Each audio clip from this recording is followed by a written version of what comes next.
7 de octubre de 2023. Mientras Israel festeja el día de Sukkot o fiesta de las cabañas, el grupo armado Hamás lanza el mayor operativo de su historia, cruzando desde Gaza hacia Israel con más de 1000 combatientes armados. De manera muy extraña, la muralla defensiva es penetrada y el ejército de Israel es sorprendido casi sin presencia en el área. La invasión de Hamás termina en una masacre sin precedentes, con cerca de 1.300 personas asesinadas y 250 siendo llevadas a Gaza como rehenes. Tras esto, el primer ministro de Israel Benjamín Netanyahu instaura el estado de guerra, algo que no sucedía desde 1973. Promete en su discurso terminar con Hamás de una vez y para siempre. Pero entre el ejército de Israel y Hamás se encuentra la Franja de Gaza, que alberga a 2.3 millones de civiles, los cuales nada tienen que ver con el conflicto y tras los cuales Hamás se esconde en túneles debajo de la tierra. Israel bombardea e invade Gaza, generando la muerte de 12.000 civiles en 5 semanas. Los combates se concentran en el norte de la franja, generando que 1 millón de palestinos huyan a la parte sur. Esta es la historia del actual conflicto entre Israel, Palestina y las naciones árabes, y cómo se mantiene vivo hace más de 75 años. Pero si hay que iniciar por el principio, las raíces hay que buscarlas 3000 años atrás en unas 15 hectáreas de la ciudad vieja de Jerusalén. El origen de este conflicto parte de una diferencia religiosa entre musulmanes y judíos. En principio ambas religiones parten de la persona de Abraham, que figura en el Antiguo Testamento o Torá. La diferencia radica cuando en dicho libro, Dios le pide a Abraham sacrificar a uno de sus hijos para demostrar su lealtad. Para los judíos, Abraham elige sacrificar a Isaac y para los musulmanes elige a Ismael. En dicha diferencia radica el origen del conflicto. En ambas historias, sin embargo, Dios puede ver la lealtad de Abraham y avisa que no es necesario asesinar a su hijo. Este sacrificio fallido sucede en el monte Moriah, lugar donde el rey hebreo Salomón construye su templo en el año 957 a.C. Este templo donde llegaron a adorarse distintas deidades, es destruido por los babilonios en el año 600 a.C. para ser reconstruido unas décadas luego y reformado por el rey Herodes. En el año 70 después de Cristo, este templo es destruido por las legiones romanas de Tito durante la guerra desatada por la ocupación romana. El actual Muro de los Lamentos es lo único que queda del templo de Herodes que fuera destruido por los romanos. En esta guerra contra Roma casi 1 millón de judíos caen muertos y unos 100.000 son capturados y esclavizados. Es en este momento de guerra con el Imperio Romano que se produce la expulsión de los judíos de esta zona dispersándose por el mundo entero, siendo conocido este evento como la Gran Diáspora.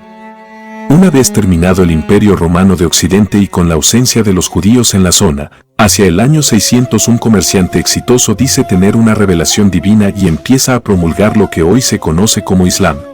Este hombre es Mahoma y sus seguidores le conocen como el último de los profetas, ya que decía ser el heredero de Abraham, Moisés y Jesús de Nazaret. Con una gran habilidad y evidente magnetismo, Mahoma logra iniciar un fuerte movimiento que en apenas un siglo, domina la zona y se expande por el norte de África y la actual España, la cual es bautizada como Al-Ándalus. Con su nueva interpretación de los libros hebreos, los musulmanes construyen la mezquita de la Roca y la de Al-Aqsa, en honor a Mahoma, estando estas en el mismo lugar en el que estaba el antiguo templo de Salomón hebreo, en el monte Moriah. De esta forma, uno de los lugares más sagrados para los musulmanes fue construido sobre uno de los lugares más sagrados para los judíos. El conflicto árabe-israelí acababa de nacer siendo Jerusalén su epicentro. Los musulmanes, aprovechando el exilio de los judíos, predominan en la zona, construyendo estas mezquitas y convirtiendo a los habitantes al Islam. Este predominio se consolida con el Imperio Otomano, también musulmán que domina la zona desde el año 1300 hasta 1918. Durante estos siglos, la población judía sería perseguida en los reinos de Francia, Alemania, Inglaterra y el Imperio Español. Debido a esto, los hebreos se instalan principalmente en Ámsterdam, Polonia y Rusia, donde se desarrollan con relativa tranquilidad. Los judíos, a pesar de estar lejos, nunca se resignan a retornar a su tierra, brindando en las festividades bajo la frase, el próximo año en Jerusalén. Este deseo de retornar se consolida en 1896 con la creación del sionismo, un movimiento que busca crear un Estado judío en la zona de Jerusalén y alrededores. Esta corriente será apoyada por las familias judías más ricas, como la dinastía Rothschild, una de las familias más poderosas del momento. Impulsados por el sionismo y también huyendo del antisemitismo de Rusia, decenas de miles de judíos empiezan a establecerse en la región a comienzos del siglo XX.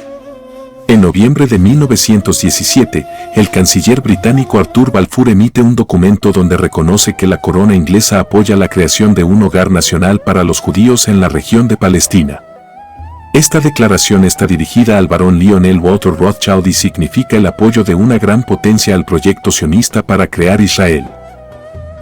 Para el año 1918, la suerte comienza a sonreír a los hebreos. La Primera Guerra Mundial ha dado el golpe de gracia al Imperio Otomano y ahora Palestina y Jerusalén estarán bajo el gobierno de Gran Bretaña. Bajo el mandato británico se incrementa mucho la inmigración judía a Palestina y la compra de tierras por parte de judíos y de organizaciones judías en la zona, causando que los palestinos musulmanes se enojen cada vez más, estallando una revuelta en 1936 que causaría más de 5.000 palestinos muertos. La gran inmigración judía a Palestina, sin embargo, toma lugar con el régimen nazi asolando Europa y tras la caída de este. Al finalizar la Segunda Guerra Mundial y expuesto el horror de la masacre perpetrada por los alemanes, cientos de miles de judíos sobrevivientes vagan sin rumbo entre las ruinas de lo que fueron sus hogares y tratan de volver a su tierra ancestral. Miles son detenidos en el camino a Palestina e internados en campos en Chipre. La inmigración ilegal desde Europa y otros sitios se hace incontrolable para los británicos, quienes aplicaban restricciones al ingreso y a la venta de tierras. En 1946, sin embargo, en Palestina viven ya 600.000 judíos y 1.300.000 árabes musulmanes. En septiembre de 1947, el gobierno británico, presionado por la situación de conflicto, anuncia su intención de renunciar a su mandato en Palestina, por lo cual la solución es remitida a la Asamblea General de la ONU. Hacia noviembre de ese año, la ONU aprueba con el apoyo de los Estados Unidos y la URSS la Resolución 181 que recomienda dividir Palestina en dos estados, uno árabe y otro judío, y colocar Jerusalén y sus alrededores bajo control internacional. Los países islámicos, sin embargo, votan en contra de esta resolución. La complejidad del asunto estaba a las claras, ya que los judíos reclamaban volver a una tierra ancestral de la que habían sido expulsados 2000 años atrás y los árabes pretendían retener una tierra en la que vivían desde hace 1300 años. Para mayo de 1948, el líder sionista David Ben Gurión declara la independencia y la creación del Estado de Israel, con el reconocimiento inmediato de Estados Unidos y la Unión Soviética. Los palestinos dentro del territorio se oponen a esto y se generan choques entre musulmanes y judíos. Aquel mismo día el país es invadido por ejércitos abrumadoramente superiores en número desde Egipto, Siria y Jordania, entre otros. En un principio los árabes dominan la situación, llegando a poner a Jerusalén bajo sitio, pero con el pasar de las semanas los israelíes se organizan y plantan una defensa muy contundente a pesar de su reducida población en comparación a la árabe. Tras casi un año de combate se alcanza un acuerdo de armisticio en 1949. Bajo este acuerdo los jordanos logran apropiarse de Cisjordania y de la Jerusalén antigua, quedando el monte del templo en sus manos. Egipto, por otro lado, se conforma con anexionar la Franja de Gaza. Israel, sin embargo, aumenta su territorio en 6.000 kilómetros cuadrados y logra consolidar su independencia a pesar de estar rodeada de enemigos. En cuanto al Estado palestino, no pudo formarse debido a que los territorios asignados por la ONU quedaron ocupados por Egipto, Jordania e Israel. Para el final de esta guerra, aproximadamente 700.000 palestinos abandonan sus hogares buscando refugio y una cantidad equivalente de judíos expulsados de los países árabes se instalan en Israel, duplicando su población. Hacia 1952, el militar egipcio Gamal Abdel Nasser participa en un golpe de Estado, que lo termina coronando presidente 2 años después. Nasser había luchado contra Israel 6 años antes y es un fuerte defensor del panarabismo, un movimiento que busca unir a todas las naciones árabes bajo la misma bandera. Bajo la tutela del Egipto de Nasser y de Siria, se crea la Organización para la Liberación de Palestina, o mejor conocida como OLP, que busca reivindicar el Estado palestino fallido. También es formado el grupo político conocido como Fatah, dirigido por el líder palestino Yasser Arafat. Este partido, a diferencia de la OLP, que es controlada por Egipto, se muestra independiente y propone una solución palestina, separándose de los vecinos árabes. Con la creación de estos grupos y la política agresiva de Nasser hacia Israel, la guerra es cuestión de tiempo. 17 de mayo de 1967, el líder egipcio Gamal Nasser exige al secretario general de la ONU el retiro inmediato de las fuerzas internacionales de la península del Sinaí. Esta fuerza de emergencia de la ONU se había establecido en la península y en la zona del Canal de Suez en 1957 luego del conflicto de Egipto con Inglaterra y Francia por el control del canal, y permanecía todavía en la frontera de Egipto con Israel como única garantía de la paz. 5 días después, Egipto bloquea los estrechos de Tirán para buques israelíes, bloqueando el acceso judío al Mar Rojo. Esto Israel lo toma directamente como un acto de guerra, poniendo en alerta a sus fuerzas armadas. La situación sigue escalando ya que Nasser se vuelve cada vez más agresivo y belicoso. En un discurso declara: "Nos sentimos suficientemente fuertes para entrar en guerra con Israel con la ayuda de Dios. Nuestro objetivo es destruir Israel". Su popularidad aumenta. La histeria nacionalista recorre el mundo árabe y desde Argelia hasta Irak todos apoyan la guerra. Las masas árabes, en todas las capitales de Medio Oriente, se manifiestan en las calles, le reclaman a Nasser la guerra y la eliminación del Estado judío para siempre. Nasser se siente en la cima de su popularidad y pretende aprovecharla. A los pocos días se firman pactos de defensa militar entre Egipto, Jordania, Siria e Irak pensando en la guerra con Israel que se avecina. El joven Estado de Israel, con un ejército pequeño y sus reservas civiles, se enfrenta a la amenaza de 4 países árabes que la rodean, con el apoyo material y humano del resto del mundo árabe: Yemen, Kuwait, Argelia, Sudán, Líbano, y que declaran públicamente que el objetivo es la destrucción del Estado judío. Con sus menos de 50.000 soldados, sus reservistas y unos pocos tanques, Israel se halla rodeada por casi 500.000 soldados árabes y 2.500 tanques, mientras su fuerza aérea consta apenas de 260 aviones que se enfrentan a unos 500 aviones árabes. En las horas siguientes, la inteligencia israelí toma conocimiento de que los árabes se disponen a atacar, y esta vez, a diferencia de la guerra de 1948 con apoyo directo de la Unión Soviética. 5 de junio de 1967. 7:45 de la mañana. El Estado judío, liderado por el prudente primer ministro Levi Eshkol, se anticipa al ataque árabe y pone en marcha la Operación Foco, lanzando un sorpresivo ataque aéreo sobre Egipto, antes que Jordania y Siria reaccionen. Inicialmente la operación tiene como objetivo los aeródromos egipcios, buscando destruir los aviones en tierra, así como la infraestructura, pistas, hangares, barracas, radares y baterías antiaéreas. 7:45 de la mañana es la hora precisa elegida por la inteligencia israelí, que ha determinado que esa es la hora de regreso de las primeras patrullas del día. Parte del personal está desayunando, y en la que la niebla del delta del Nilo se disipa, optimizando la visibilidad. El ataque inicial consta de 184 aviones que se aproximan en vuelo rasante bajo los radares egipcios y que sueltan sus bombas Matra antipista, las cuales generan cráteres y desnivel, haciendo imposible el despegue de los aviones egipcios. Luego de destruir las pistas, los más de 300 aviones egipcios son destruidos estando en tierra y sin poder defenderse. Tras 3 oleadas relámpago, Egipto había perdido 20 aeródromos y casi todos sus aviones de combate. Del lado egipcio, el segundo en jerarquía en Egipto y futuro presidente Anwar al-Sadat, camina al cuartel general pensando en el ataque inminente que planeaba junto a sus vecinos contra Israel. De pronto observa columnas de humo en el horizonte, suponiendo que el ataque egipcio ya había comenzado. Al llegar al cuartel general encuentra al presidente Gamal Nasser desolado, desplomado en su sillón.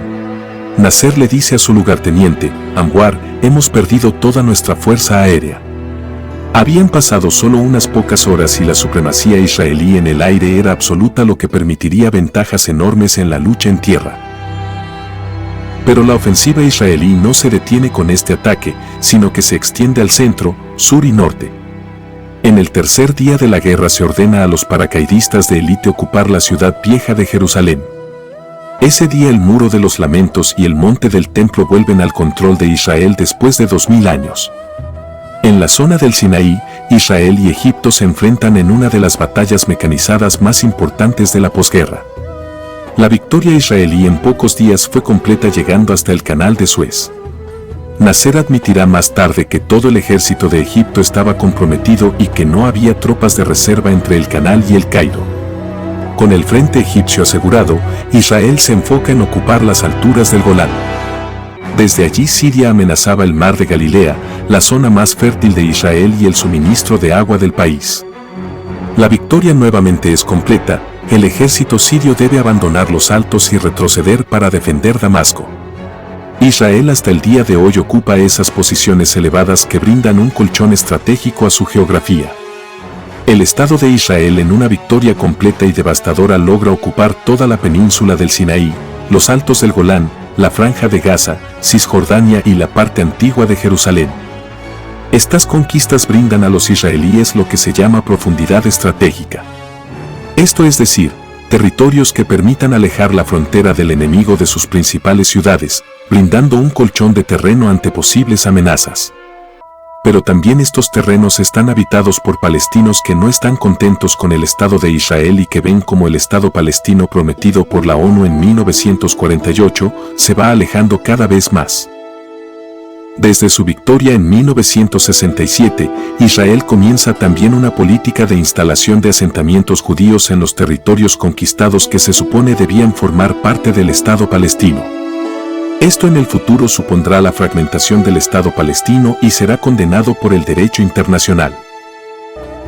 Por otro lado, a pesar de la fuerte derrota, los países árabes redoblan la apuesta y luego de la Guerra de los 6 días adoptan la resolución de Jartum conocida como la resolución de los 3 no. Firman el no al reconocimiento de Israel, no a las negociaciones con Israel y no a la paz con Israel, dejando un panorama de inminente revancha por la guerra perdida y asegurando más conflicto para el futuro. También luego de la guerra, la OLP deja de estar bajo el control de Egipto y pasa a estar en manos palestinas, bajo la dirección de Yasser Arafat. Desde 1969 Arafat será el representante de Palestina ante el mundo, dirigiendo la OLP y dentro de ella al grupo político Fatah. Hacia marzo de 1969 es nombrada primer ministro de Israel la líder del Partido Laborista Golda Meir.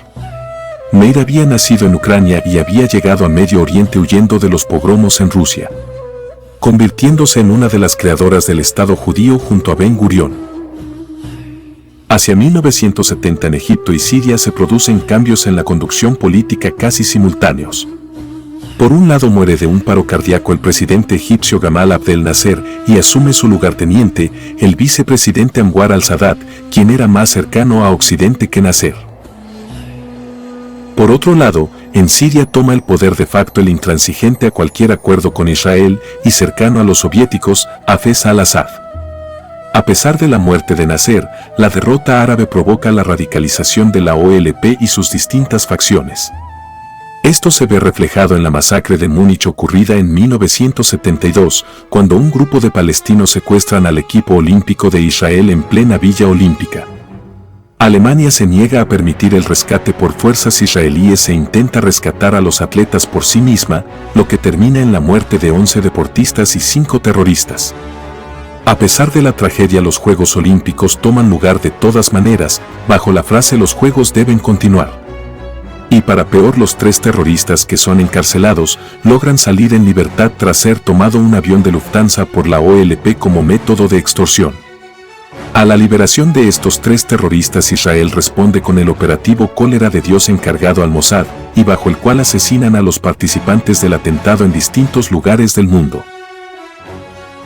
Luego de este episodio, toma lugar otro aún más grave, la Guerra del Yom Kippur de 1973. En septiembre de dicho año, el gobierno israelí de Golda Meir recibe alertas de inteligencia sobre la inminencia del ataque egipcio. Tras idas y venidas, la primer ministro termina por poner en alerta a las fuerzas de Israel, aunque se niega a realizar un ataque preventivo como el de 1967. Meir no quiere que Israel quede como el agresor en el escenario internacional. 6 de octubre de 1973. Egipto y Siria lanzan un masivo ataque sobre Israel. Es el día más sagrado para el judaísmo, el Yom Kippur o Día del Perdón, plena fiesta religiosa y también el mes sagrado de los musulmanes, el Ramadán. Los líderes musulmanes aprueban el ataque como una guerra santa. Egipto ataca en el desierto del Sinaí y Siria en los altos del Golán, territorios conquistados por Israel en la guerra de 1967. Jordania por su lado no toma parte en esta guerra y se mantiene al margen. El ministro de Defensa de Israel, Moshe Dayan, deposita su plena confianza en la línea defensiva Bar-Lev, que corre sobre el canal de Suez con trincheras y fuertes de cara a Egipto, asegurando que es la defensa antitanque más contundente del mundo. Pero el ejército egipcio comienza el ataque total con un gran bombardeo y ataques de artillería sobre la línea y las bases israelíes del Sinaí. También protegidas por una cortina de humo se lanzan lanchas de goma para transportar comandos egipcios al otro lado del canal. Para el 7 de octubre las cabezas de playa egipcias están establecidas en varios puntos de una importante franja del canal. Egipto entonces tiende puentes flotantes articulados de fabricación soviética sobre las aguas del canal para el cruce de los blindados. La línea Bar-Lev falla en la contención de la embestida egipcia que lo sorprende. El ataque parece incontenible. Las baterías de modernos misiles antiaéreos SAM de gran movilidad, los misiles antitanques SAGE y los lanzacohetes RPG de última generación soviética sorprenden a los israelíes. Los judíos centraban en su fuerza aérea gran parte de la estrategia de defensa, pero se enfrentan con el escudo de los SAM que protegen a las tropas y blindados egipcios. 8 de octubre de 1973. La situación se vuelve extremadamente complicada. Israel se ve ante la eventualidad de la derrota frente a dos ejércitos que la habían sorprendido, especialmente en el frente sur. Fuertemente abastecidos Egipto y Siria de material bélico por la Unión Soviética, triplican a Israel en cantidad de efectivos y la duplican en blindados y aviones de combate. Ante la eventual derrota, la presidente Golda Meir pide ayuda desesperada a Estados Unidos. Hacia el 11 de octubre Israel logra estabilizar el frente sirio en el Golán y la fuerte contraofensiva la lleva a la frontera original antes de la guerra. Nuevamente como en 1967 las columnas de blindados israelíes ocupan la ciudad de Quneitra y llegan a los alrededores de Damasco. El espacio aéreo en el frente norte está totalmente controlado y Siria está prácticamente derrotada con su capital Damasco corriendo peligro. A partir del 12 de octubre, Israel comienza a recibir por orden del presidente Nixon una enorme cantidad de ayuda militar desde Estados Unidos bajo la operación Nickel Grass. Ante el apoyo de Estados Unidos, los países árabes son apoyados por la OPEP formada por Irán, Venezuela y Arabia Saudita, la cual decide restringir la producción de petróleo y aplicar un embargo a los países que apoyan a Israel, especialmente Estados Unidos y Europa Occidental. Esto genera una crisis energética a nivel global causando desabastecimiento en muchos países occidentales. El presidente de Siria Hafez al-Assad, desesperado por la inminente derrota y con los israelíes a las puertas de Damasco, le pide a Egipto profundizar su ataque en la península del Sinaí para distraer a las fuerzas judías. El presidente Anwar el-Sadat compromete las reservas y ordena contra la opinión de todo su Estado Mayor el avance en Sinaí. A continuación, los egipcios se adentran en el Sinaí y se alejan de la seguridad que les dan sus cabezas de playa en la ribera del canal con sus escudos de misiles, baterías antiaéreas y artillería. En estos momentos se produce una enorme batalla de blindados. Los tanques T-55 y T-62 egipcios de fabricación soviética se enfrentan a los antiguos Sherman y M-48 Patton modificados, junto a los M-60 y a los Centurión ingleses.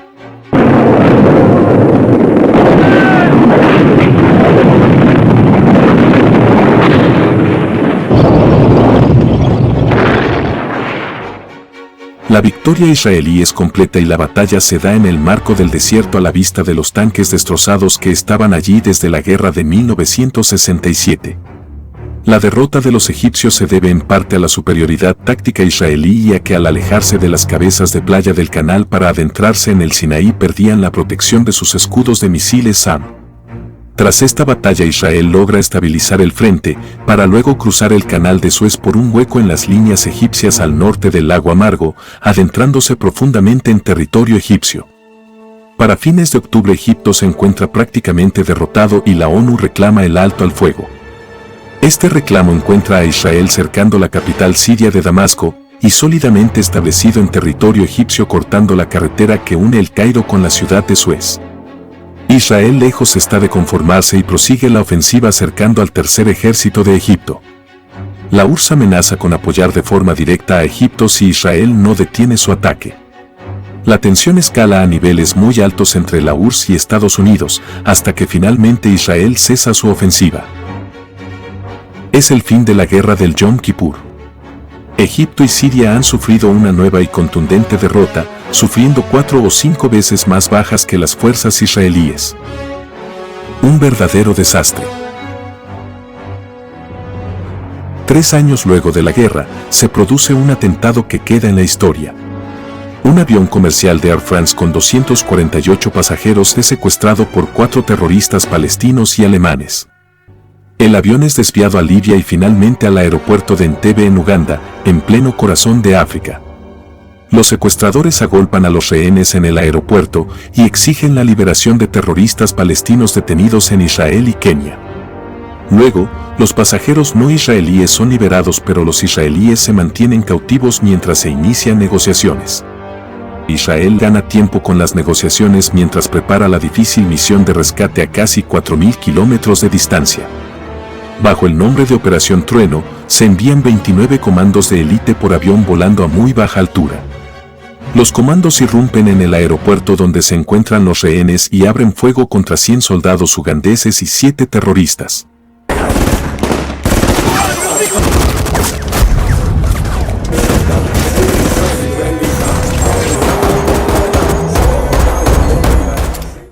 Tras 30 minutos de alta tensión y fuego cruzado, las fuerzas especiales dejan a 45 ugandeses y a los terroristas muertos, pero matando también a 3 rehenes que se habían parado en el medio del enfrentamiento. Además de esto, destruyen 11 cazas MiG-17 que pertenecían a Uganda y estaban allí parados.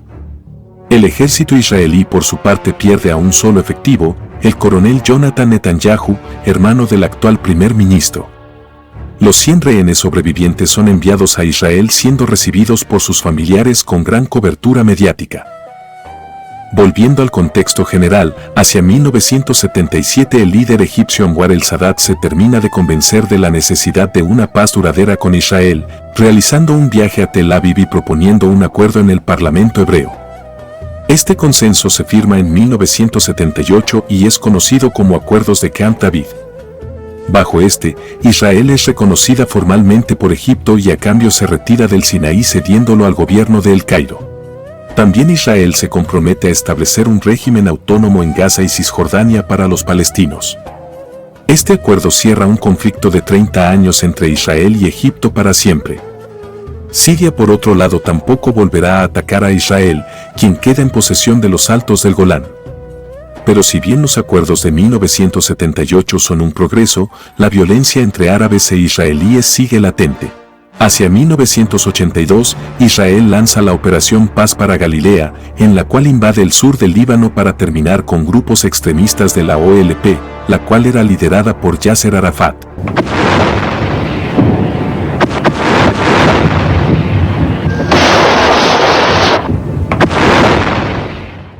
Esta invasión genera la expulsión de la OLP del Líbano, pero a un precio muy alto, sucediéndose masacres a civiles de ambos lados. La más significativa es conocida como la masacre de Sabra y Satila, donde la falange libanesa cristiana asesinó entre 1.000 y 3.000 personas. El ejército de Israel es responsabilizado de forma indirecta por estar a cargo de dichos campamentos y por haber hecho nada por evitar la masacre. Con el alejamiento de la OLP de la zona, los palestinos que viven en Israel quedan a su suerte y poco a poco comienzan a irritarse por las condiciones de vida.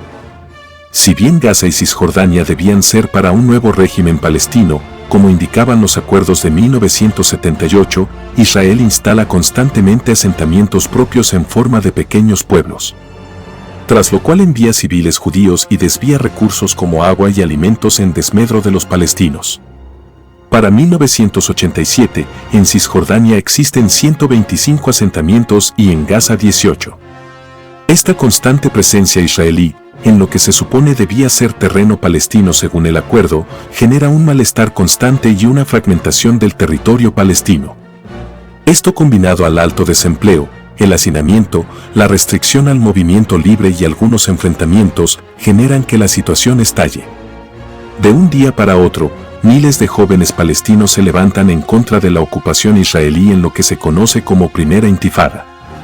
Con apenas piedras y palos, los palestinos se enfrentan a las fuerzas de Israel en las calles de múltiples ciudades.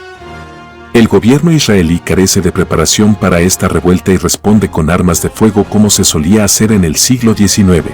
Las calles se convierten en un reguero de sangre totalizando 1.400 palestinos muertos y 93 israelíes entre 1987 y 1993.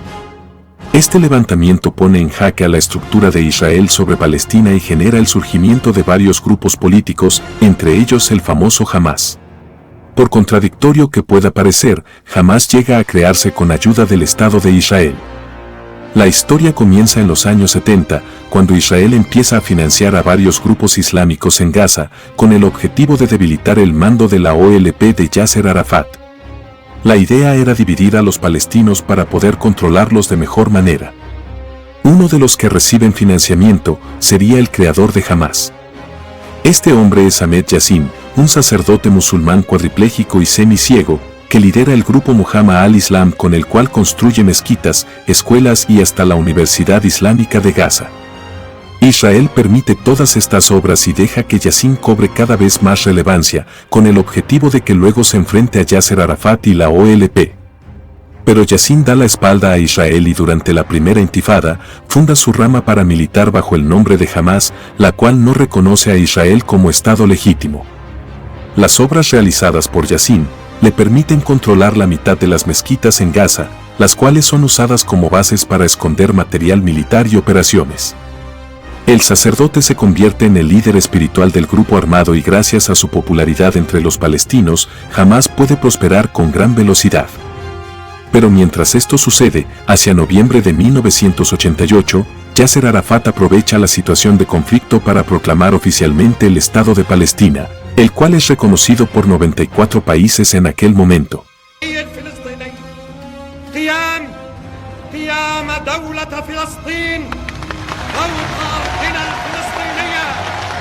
De esta forma la OLP queda con la representación oficial de Palestina frente al mundo.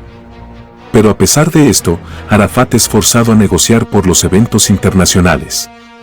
Con la caída de la Unión Soviética en 1991, la OLP, Siria e Irak dejan de recibir apoyo militar desde Moscú.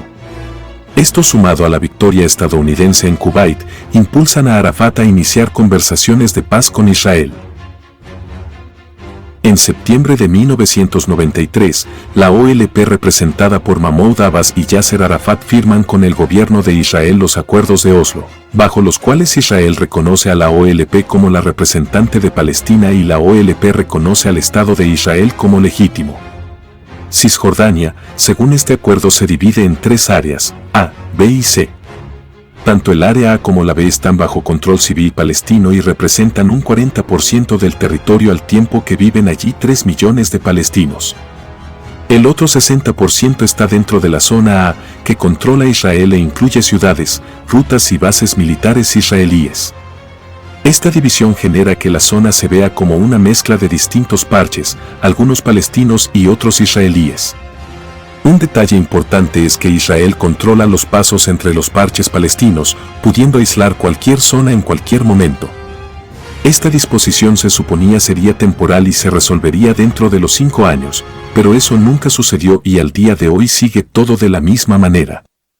Para agregar leña al fuego, Israel continuó colocando asentamientos en el territorio palestino de Cisjordania a pesar de los acuerdos de Oslo y a pesar de ir en contra del derecho internacional. Tras 6 años de idas y vueltas, en julio del año 2000 el presidente Bill Clinton convoca a Ehud Barak por Israel y a Yasser Arafat por Palestina. Discuten e intentan cerrar un tratado definitivo que termine con el conflicto de una vez por todas, pero no es posible y emiten una resolución que no deja contenta a ninguna de las partes. Apenas 2 meses después, el entonces líder de la oposición israelí, Ariel Sharon, visita el recinto de la Cúpula de la Roca y la mezquita de Al-Aqsa. Esta visita es interpretada como una gravísima provocación por parte de la población palestina y provoca algunos incidentes y choques menores entre estos y las fuerzas de seguridad. No obstante, al día siguiente durante la plegaria del viernes y con la tensión entre ambas poblaciones en aumento, cientos de jóvenes musulmanes apedrean desde la explanada de las mezquitas a los fieles judíos congregados ante el Muro de los Lamentos. La policía israelí reacciona disparando fuego real, matando a 7 palestinos en el acto y causando que se extiendan los incidentes por toda la parte árabe de Jerusalén. La segunda intifada estaba comenzando. Pronto las calles de las ciudades se llenaron de enfrentamientos entre el ejército de Israel y jóvenes palestinos, muchas veces menores de edad.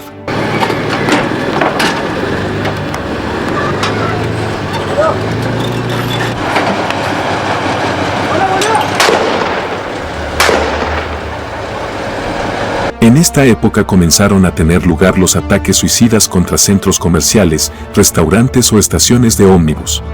Por su parte, Israel recurre a la ejecución sin juicio de posibles sospechosos, como también a la ocupación de territorios palestinos y comienza en 2002 la construcción de un muro que separe Cisjordania y Gaza de su territorio. En marzo de 2004, es asesinado el líder de Hamás Ahmed Yassin cuando volvía de orar en su mezquita, por 3 misiles lanzados por un helicóptero israelí. A su funeral acuden 200.000 personas y su figura se convierte en un mártir del islamismo y de los palestinos en general. También en noviembre de ese año, muere de forma extraña el otro líder palestino, Yasser Arafat. Según algunas fuentes, Arafat fue envenenado gradualmente con polonio 210 por el servicio secreto de Israel. Esto lo habría confirmado el propio periodista israelí Ronen Bergman, en su libro Levántate y mata primero de 2018. Tras 2 años de violencia diaria, la segunda intifada se va apagando gradualmente hasta finalizar en 2005, con la retirada de Israel de la Franja de Gaza y el norte de Cisjordania. De esta manera Gaza queda plenamente a cargo de los palestinos, quienes en enero de 2006 tienen elecciones generales. En estas elecciones Hamás obtiene el 44% de los votos frente al 41% del grupo Fatah, por lo que pronto se caldean los ánimos. Hamás denuncia a Israel por encarcelar a varios candidatos suyos y por otro lado Fatah no reconoce la victoria de Hamás. Esto genera que Palestina se separe en 2 grupos distintos, por un lado Cisjordania gobernada por Fatah y por el otro lado la Franja de Gaza gobernada por Hamás. Hamás instalada en Gaza no reconoce la legitimidad del Estado de Israel, ni acepta la resolución de la ONU de 1948 mediante la cual se establecía la partición de Palestina en 2 estados, uno árabe y otro judío. Por otro lado, Fatah en Cisjordania tiene una política de reconocimiento hacia Israel pero se encuentra en disputa por los asentamientos israelíes en su territorio.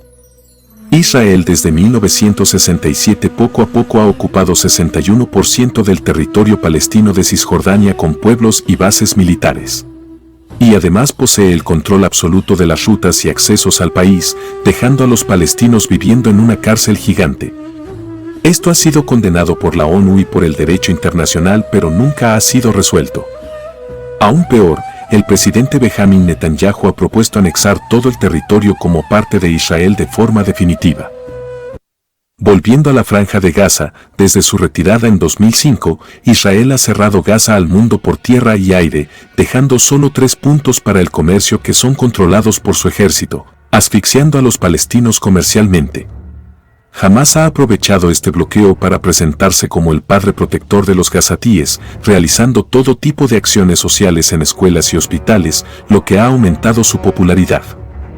Además de esto ha respondido comprando armamento y construyendo túneles debajo de la tierra que cruzan a Egipto de forma subterránea para poder comerciar. Esta situación termina por explotar cuando Egipto también cierra su frontera con Gaza para evitar que Hamás invada y contamine su política interior. Pocos meses luego de esto, Hamás hace volar por los aires una parte de la muralla de Egipto, generando que 500.000 habitantes de Gaza crucen de país en busca de alimentos, combustible y medicinas. En apenas 5 días los migrantes gastan $250 millones. La marea de palestinos cruzando a Egipto de forma masiva deja en evidencia el abuso de Israel con su bloqueo comercial, el cual ahorcaba a 1,5 millones de personas. Por su lado, Israel se excusa en los 4.000 cohetes que Hamás había disparado en los meses anteriores y hacia fines de 2008 realiza una invasión directa con miles de efectivos. En esta invasión a Gaza, Israel intenta destruir algunas bases y baterías de cohetes, pero luego de 3 semanas debe retirarse. Esta incursión, sin embargo, deja 1.400 palestinos muertos, 50.000 desplazados sin hogar y apenas 13 israelíes muertos. Además de destruir hospitales, granjas y decenas de fábricas, generando una crisis muy importante en la franja. Este escenario volvería a repetirse en 2014, cuando Hamás secuestra y asesina a 3 adolescentes israelíes.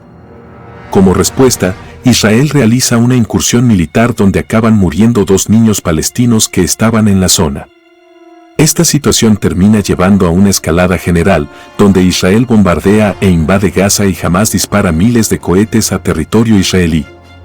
Este escenario termina con episodios muy tristes como el asesinato de 4 niños que jugaban en la playa y fueron atacados por la Marina israelí. También con el bombardeo de escuelas y hospitales donde Hamás escondía municiones de misiles.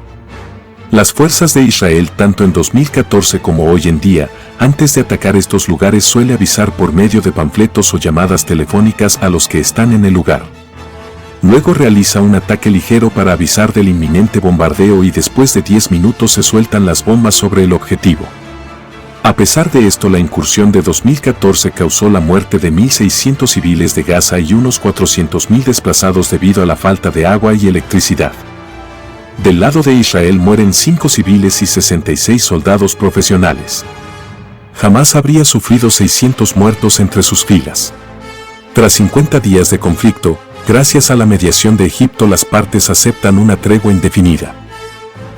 Tras esto, la violencia volvería a estallar en mayo de 2023 cuando la Yihad Palestina y otros grupos se enfrentaron a Israel en un intercambio de misiles y cohetes, que terminó con los altos mandos de la Yihad siendo neutralizados por las fuerzas especiales de Israel. Pero el último episodio de este conflicto todavía se encuentra en desarrollo, siendo una guerra sin cuartel entre Hamás y el ejército de Israel. Esta guerra tuvo su inicio el 7 de octubre de 2023, cuando Hamás anuncia su operación Tormenta Al-Aqsa, tras lo cual lanza 5.000 cohetes en 20 minutos contra Israel y da inicio a una ofensiva terrestre sin precedentes en la historia del conflicto. Luego de los cohetes, el ataque inicia con el envío de drones bomba que destruyen los puestos avanzados de Israel cerca de la frontera.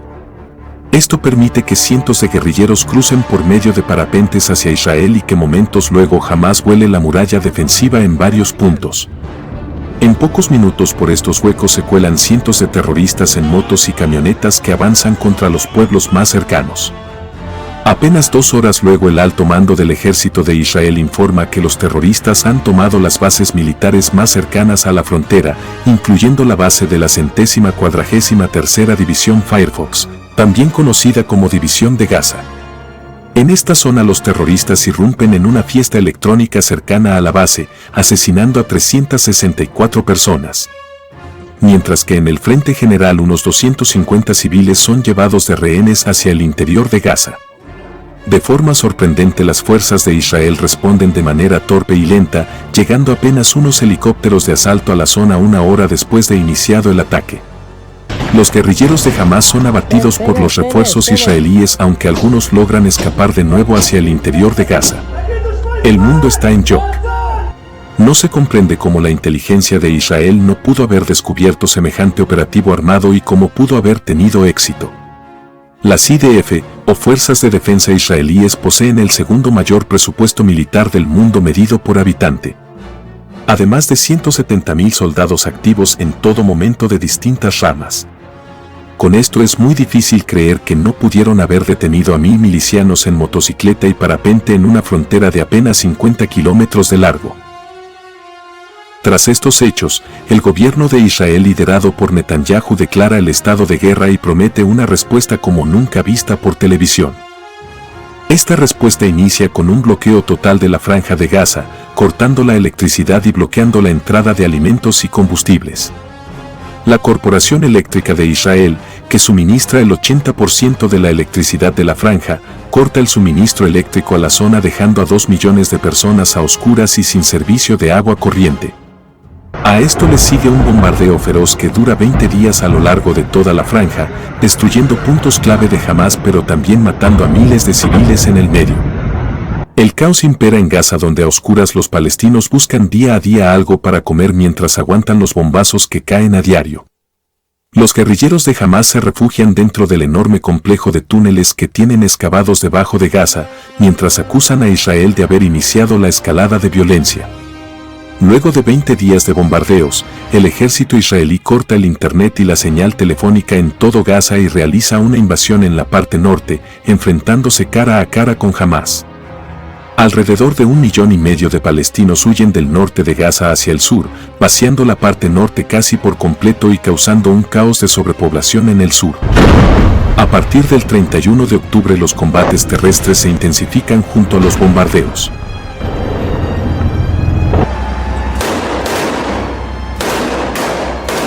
Los civiles que optan por no evacuar la zona son presas del caos y la destrucción, siendo atacados en cualquier situación imaginable. Incluso una ambulancia es atacada por un misil de Israel, muriendo 15 personas en el acto. Las fuerzas israelíes se escudan diciendo que la ambulancia era utilizada por Hamás, aunque no presentan pruebas sobre ello.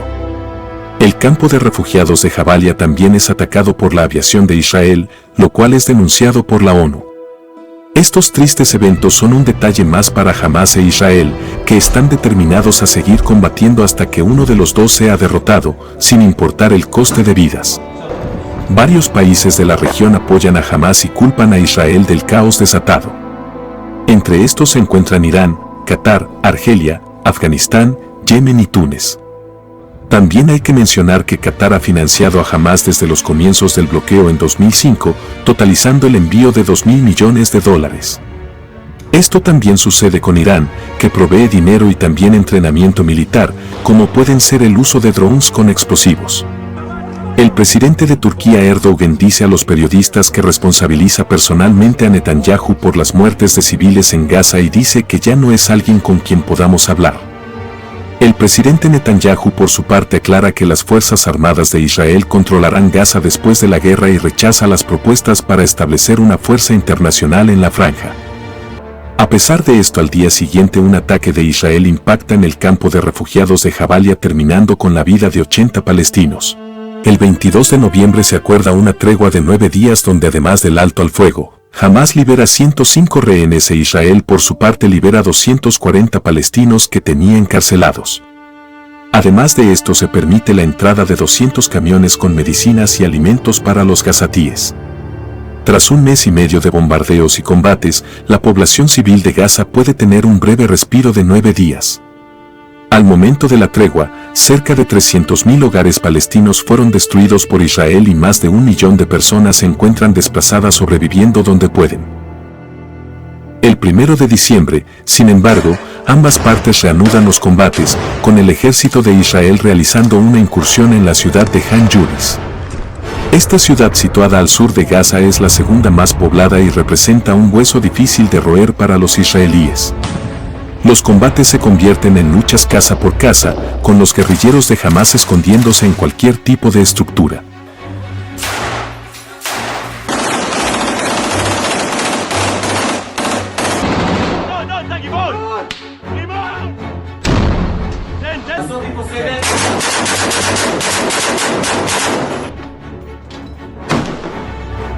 Los tanques israelíes sufren el fuego de lanzacohetes RPG, que son disparados desde cualquier punto de las calles. La lucha se intensifica a tal punto que no es posible enviar ninguna ayuda humanitaria. El subsecretario de Ayuda Humanitaria de la ONU confiesa que no está llegando auxilio y que el que llega lo hace de forma errática e insostenible. Los hospitales colapsan de insumos y deben atender a los heridos como pueden. Las comunicaciones de teléfono e internet se ven interrumpidas por el constante bombardeo y el caos. En un acto atroz, es destruida la gran mezquita de Gaza que tenía 1500 años y era la más antigua de la franja. Para mediados de diciembre la ONU realiza un llamado de alto al fuego, con 153 países votando a favor de la tregua y apenas 10 votando en contra. El primer ministro Netanyahu tras esto, responde asegurando que continuará su ofensiva hasta terminar con Hamás para siempre, con o sin apoyo internacional. En línea con esto, las fuerzas de Israel han comenzado a inundar la red de túneles de 500 kilómetros que se encuentra debajo de Gaza. Esta red utilizada por Hamás es muy extensa y cuenta con puertas blindadas, barracas y almacenes. Su inundación absoluta con agua de mar, sin embargo, podría generar la destrucción del sistema de agua de toda la franja, llevando al desastre absoluto para los civiles. A fecha de mediados de diciembre, han fallecido 18.200 palestinos, de los cuales 7.729 son niños y 5.000 serían combatientes de Hamás. El porcentaje de niños y mujeres muertos en un periodo tan corto es inaudito en el siglo XXI. De hecho, en los 2 primeros meses del actual conflicto murieron más mujeres y niños a manos del ejército israelí que en todo el primer año de la guerra de Irak de 2003 y aproximadamente las mismas que en los 20 años de la guerra de Afganistán a manos de las tropas aliadas. En comparación con la invasión rusa de Ucrania, en tan solo 2 meses han muerto más del doble de mujeres y niños en la franja de Gaza que en 2 años de guerra en Ucrania. Estas cifras se entienden al comprobar el uso despreocupado que Israel hace de bombas de 900 kilos en zonas densamente pobladas, cuando las bombas más frecuentemente usadas por los estadounidenses en los citados conflictos eran de apenas 230 kilos y ya eran consideradas excesivas. Para encontrar una situación análoga habría que retrotraerse a la guerra de Vietnam o incluso a la Segunda Guerra Mundial, cuando todavía no existían los convenios de Ginebra. Por parte de Israel, 115 soldados israelíes han muerto en la incursión a Gaza y 1.600 han sido heridos. Si se toma el atentado del 7 de octubre, unos 444 soldados han fallecido junto a 59 policías, 859 civiles y 40 desaparecidos.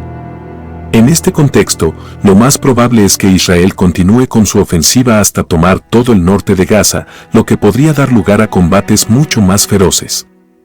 Luego de esto quizás emprenda otro operativo mucho más complejo para tomar la parte sur, que a día de hoy alberga a 2 millones de personas en apenas 25 kilómetros cuadrados. Este operativo para tomar el sur de Gaza bien podría durar varios meses entre combates y treguas para evacuar civiles y de forma probable terminaría costando la vida de muchísimos palestinos. La ciudad de Han Yunis ya es muestra de que Israel pretende tomar el sur de la franja, dejando a los civiles apretados en la ciudad de Rafah en la frontera con Egipto. Por otro lado, los intercambios con el grupo terrorista Hezbollah, financiado por Irán, han estado escalando en la frontera norte de Israel pero todavía sin explotar del todo. En caso de que este frente se agrave se podría ver quizás una invasión como la de 1982 al sur del Líbano por parte de Israel. A pesar de estas proyecciones, el conflicto palestino-israelí sigue más latente que nunca desde sus más de 100 años de historia y pareciera estar lejos de terminar. Si les gustó el documental, por favor consideren apoyarnos desde Patreon para que podamos continuar produciendo videos de historia y actualidad. Un gran saludo y hasta el próximo video.